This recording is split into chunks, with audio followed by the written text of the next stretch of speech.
Kalau kamu tinggal sendirian, terus di jam 2 pagi dengar suara anak kecil ketawa dari kamar sebelah yang gelap dan kosong. Kalian bakal ngapain? Nyalain lampu, pura-pura nggak dengar, atau langsung kabur? Selamat datang di podcast Bayangan Tengah Malam, tempat di mana cerita-cerita aneh, ganjil, dan kadang gak masuk akal. Gue Vi bakal nemenin kalian 10 menit ke depan. Jangan lewatkan cerita yang bikin lo merinding. Episode kali ini gue mau ceritain satu pengalaman sahabat karib gue yang sampai hari ini bikin dia nggak bisa tidur dengan pintu kamar yang terbuka. Disclaimer, semua nama dan lokasi akan disamarkan di cerita ini untuk menjaga privasi. Sebut saja kali ini namanya Joe. Joe merupakan anak dari keluarga yang sederhana. Dia membiayai dirinya sendiri ketika duduk di bangku sekolah dasar. Hingga beranjak dewasa, Joe memutuskan merantau di luar kota. BTW, Joe merupakan anak bungsu dari 3 bersaudara. Dua kakaknya menjadi PNS di kota kelahirannya, Jawa Tengah. Kebetulan setelah lulus dari SMA, Joe mengirim lamaran kerja dan berhasil lolos di sebuah pabrik di Jawa Barat. Hal ini yang membuat dia berkeputusan untuk merantau di kota. Setelah mendapat restu dari keluarganya, alhasil Joe berangkat keesokan harinya. 2 hari sebelumnya, Joe udah cari kos-kosan yang dekat dengan lokasi kerjanya di sebuah platform sosial media. Singkat cerita, setelah menempuh perjalanan cukup panjang, akhirnya Joe sampai di tempat tujuan. Ia juga menghubungi bapak otoritas. Ya, disclaimer, semua nama dan lokasi akan disamarkan di cerita ini untuk menjaga privasi. Kali ini sebut aja namanya Joe. Joe merupakan anak dari keluarga sederhana.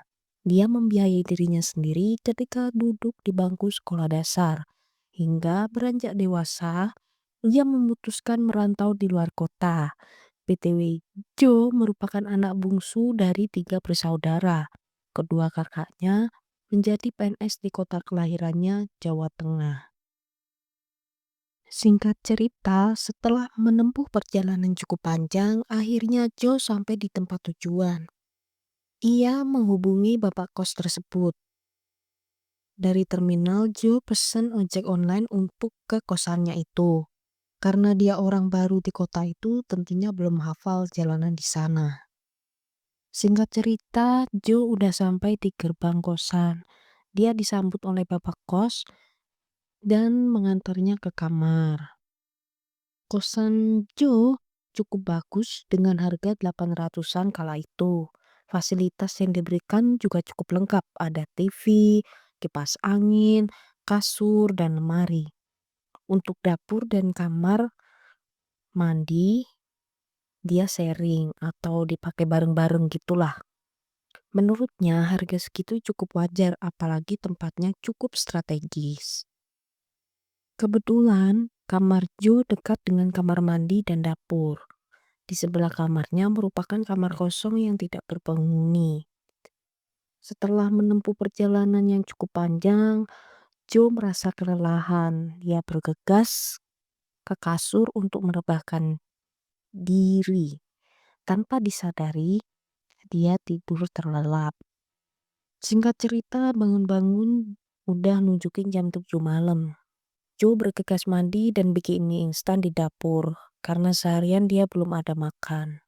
Kebetulan dari kampung halaman dia dibawain sekardus mie instan oleh ibunya. Karena belum ada alat makan, ia masukin mie-nya itu ke dalam bungkus mie instan. Hari pertama Joe ngerasain aman-aman aja, nggak ada gangguan apa-apa di sana. Namun setiap melihat pintu kamar di sebelahnya, ia merasa ada hawa yang nggak enak, tapi nggak digubrisnya. Singkat cerita, Joe udah masuk kerja di hari pertama. Dia pakai baju rapi dan wangi bersiap buat berangkat kerja. Dia bekerja sesuai dengan job desk-nya atau sesuai dengan tugasnya. Gak berasa jam pulang. Joe berjalan kaki dari lokasi kerja ke kos karena memang ya deket banget, tinggal jalan kaki udah nyampe. Karena belum punya alat makan, dia beli di sebuah toko sebada dekat gang kosannya. Setelah beli, ia bergegas pulang. Singkat cerita, Joe udah di depan pintu kamar. Ia merasa ada seseorang di balik kamar kosong itu. Tapi dia masih positive thinking, mungkin sudah ada orang yang sewa kamar itu. Tak berasa, sudah hari ketiga Joe tinggal di sana. Tengah malam, tiba-tiba Joe terbangun karena haus. Dia menuangkan galon di dekat TV. Samar-samar dia dengar ada suara anak kecil ketawa. Tapi karena ngantuk dia nggak hirauin suara itu. Singkat cerita, besoknya Joe pulang telat karena harus lembur. Tentunya kamar kos udah sepi, penghuni yang lain udah pada tidur. Joe buru-buru mandi dan ganti baju. Singkat cerita, sampai di kamar, dia mulai sedikit mengantuk. Dia dengar samar-samar suara anak kecil lagi ketawa. Otomatis dia yang sedang capek, emosi. Karena dia pengen istirahat. Malah dengar tetangganya sebelah berisik banget. Tapi suara itu semakin dekat. Dengan ketawa, anak itu berkata, "Aku lihat kamu." Kebetulan jendelanya dekat dengan ruang TV. Joe ambil tisu buat lap bekas telapak tangan itu. Telapak tangan itu kayak bekas krayon berwarna merah. Kemudian Joe berdoa dan pura-pura tenang. Teror itu gak berhenti di situ aja. Setiap malam suara itu makin sering muncul, kadang ketawa, kadang nangis, kadang nyanyi lagu anak-anak. Karena gak tahan dengan teror itu setiap malam, Joe mutusin buat rekam suara itu pakai HP-nya. Paginya, Joe play ulang rekaman itu. Di menit ke-15, jelas banget suara anak kecil ngomong, "Main sama aku atau kamu akan tidur selamanya."